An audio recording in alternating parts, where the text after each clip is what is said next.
Hey everybody, I have a good story for you all. NBA star lost $6.4 million in lucrative Converse deal after choking out his own coach in a moment of madness. This story resurfaced. It was always a very intriguing story. Y'all probably remember who did the little choke out on PJ Carlissimo. None other than Latrell Sprewell, right? We're going to get into that. But before we do this, I want to say thank you to all of my subscribers and my followers. Once again, I appreciate y'all for your support. I'm nothing without you. If you are new to the channel and you just happen to be surfing and you found me, I appreciate you all for tuning in. Welcome to the Mr. Magic Buffett Coleman family. I look forward to putting out good content for you moving forward, and make sure you like and subscribe because I do make good videos. Now, with that being said, let's get into this Latrell Sprewell story. When basketball star Latrell Sprewell attacked his own coach in 1997, it wound up hitting him in the pocket. Big time, y'all. Nobody talks about that, but that was real. Let's get into how much money he really lost. 1997, that's a big year for me. That was the year that I signed with the world famous Harlem Wizards as a basketball showman. But anyway, let's get back to this story. Best known for his time with the Golden State Warriors and the New York Knicks, right? Sprewell was one of the top guards in the NBA in the 1990s. A tough defender who peaked as a scorer with an average of 24.2 points per game in the 1996-97 season. Sprewell was a four-time All-Star during a career that began with him being drafted with the 24th overall pick in 1992. Now, y'all know now, in the NBA, if you can put down 24.2 points a night, man, you got skills. Y'all know that, right? If you're a basketball fan, 24.2. This boy was bad. Latrell Sprewell was a bad man, y'all. That's just the bottom line. The 6'5" wing played 913 NBA games in total and helped the Knicks reach the NBA Finals in 1999. But Sprewell was also something of a controversial figure.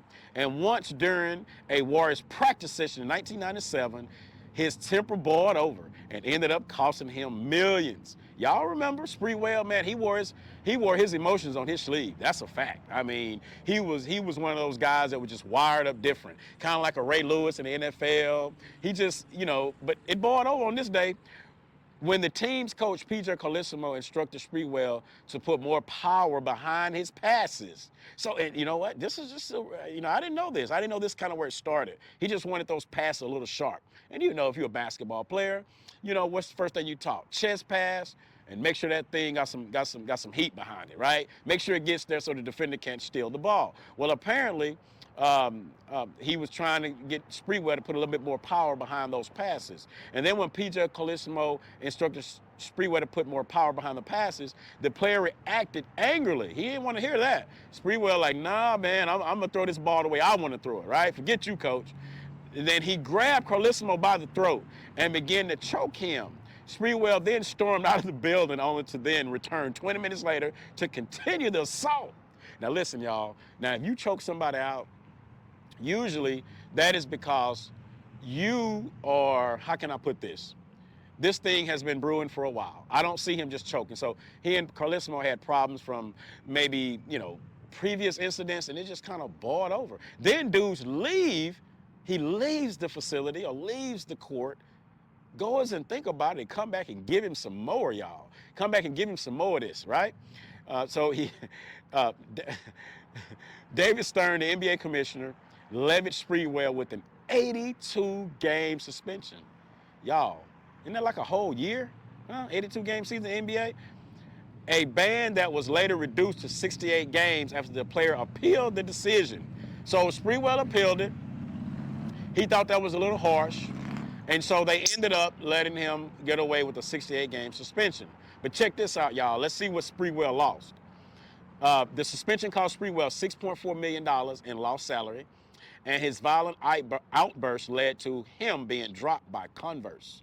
Hey, now everything is Nike, Under Armour, Adidas. But let's not forget back in the 80s and then the 90s when Magic Johnson, Dr. J came along. that was the Converse era, baby.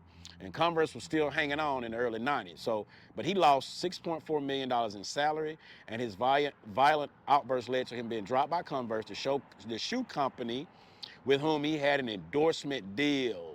That's a great reminder. I forgot. I didn't realize that, or at least forgot. Certainly, there was just a buildup of anger and frustration, and having it all bottled up and not being able to express myself at that point, it just came to a head. Sprewell told ESPN Classic Sports Central series of the incident. I wasn't choking PJ that hard. Sprewell told 60 Minutes. I mean, he could breathe.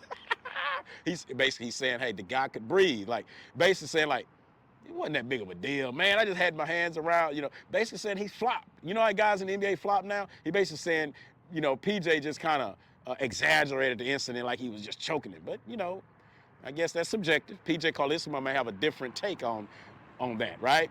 He said he could breathe. This wasn't Sprewell's first brush with controversy. In 1993, he fought with teammate Byron Houston. And in 1995, an altercation with Jerome Kershaw led to Sprewell threatening his teammate with a plank of wood and claiming he'd return with a gun. And while serving suspension for the attack on Carlesimo, Sprewell was charged with reckless driving for his part in a 90 miles per hour crash that injured 2 people. Wow. I forgot about those incidents with Sprewell, 90 miles an hour high-speed chase, man. That's crazy, Spree. But like I said, Sprewell was always one of those guys that was just, he was just wired different, man. But when he had cooler heads, though, Sprewell, man, was a real deal on that court. I mean, this guy could really, really play basketball. He was a baller. And then I know y'all probably remember, some of y'all may not know this, but I'm gonna point something out for you. Y'all know the spinning wheels? Do y'all know that whole invention idea started with Latrell Sprewell? You ever been at a stoplight and you see where someone may have some custom wheels on their car, and after they stop, the wheel continues to turn? Those are called Sprewells. So I don't know how much money he made on that invention, but that's the whole Sprewell idea, y'all. NBA star Latrell Sprewell came up with that whole concept of the spinning wheel. They're called Latrell Sprewell. They're called the Sprewells, right? Y'all look it up if you didn't know. Some of you fans of sports may not know that. You probably saw these rims somewhere when you're out and about, out on the town or what have you, and you saw these unique wheels spinning. Man, those are Latrell Sprewells. Those are the name of those wheels. So, not sure, how that panned out for him from a business perspective, but they certainly at one time during the 90s, man, they were everywhere. I couldn't go anywhere. People were getting those custom wheels. However, I have no idea if I haven't seen them as of recent.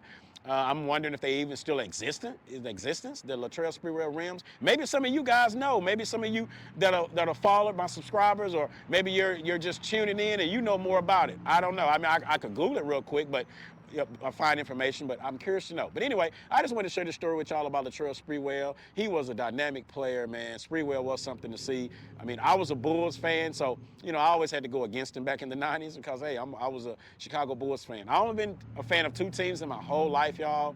The Los Angeles Lakers back in the 80s, back when you had the Lake Show and the Lakers with Magic, Worthy, Kareem, Michael Cooper, Byron Scott, Kurt Rambis, all those guys, Michael Thompson. And then there's this guy that came along in 1984 by the name of Michael Jordan. I just became, I guess the proper word would be, just intrigued by the way he played the game with his determination, grit. And then I switched over and became a Bulls fan during that era, from there all the way till he retired, and then, of course, back to the Lakers. So, however, those are the only 2 teams I've ever rooted for my entire life. I am a basketball fan, love the game. You should sleep with my basketball. But those are the 2 teams I've always rooted for. But anyway, I just want to share this story with y'all. I hope that you've enjoyed the story, enjoyed the video. If so, make sure you like and subscribe.